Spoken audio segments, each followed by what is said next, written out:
Hey everybody, Erin here with Eat, Pray, Get Well. Dominic is joining us again today. We're going to show you how to make vanilla cupcakes that are gluten-free, sugar-free.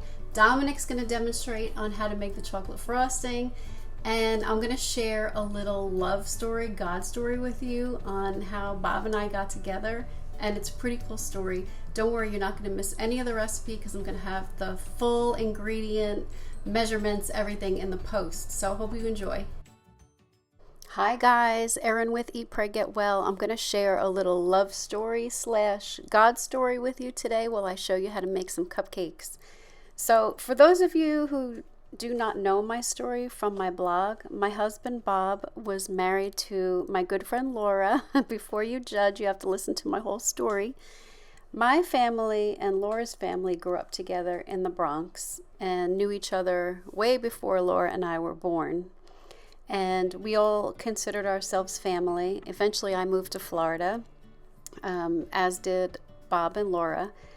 And I had been divorced probably about 3.5 years by the time Laura passed away in 2012 from melanoma.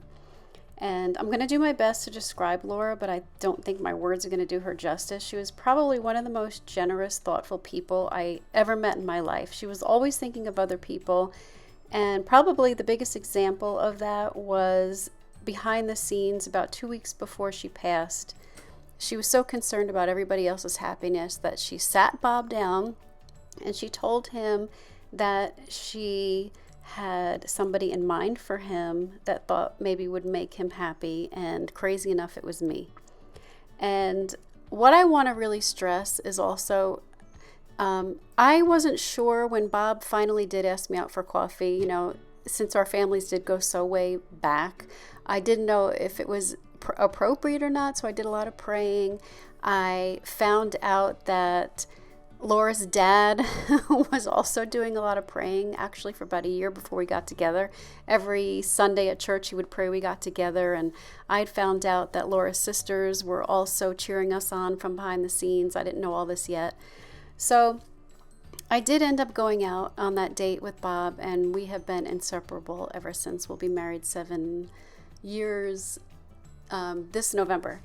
And what's cool about how God works, though, is this marriage caused a lot of healing on both sides. So I was healing from a divorce. My son was only 5 at the time of my divorce. And when I got together with Bob, his children were young and they just lost their mother. They were 9 and 12. And my son and Bob's son are exactly 1 year apart with the same birthday, which is crazy. Laura and I have the same birthday. By the way, this is embarrassing, this little decoration thing I'm doing here. I know you guys will be so much better at this than me, but they taste good. But anyway, the boys became best friends. I found a best friend in Bob, and we will never forget Laura, but we thank God every day that something wonderful did come out of all of this, and I know one day we'll all be reunited again. And I just wanted to say, include God in your choice of a mate, because I think he can find us somebody better than we can even find ourselves. Well, thanks guys for listening, and for more recipes, health tips, and inspiration, visit Eat, Pray, Get Well. Thanks, and see you soon.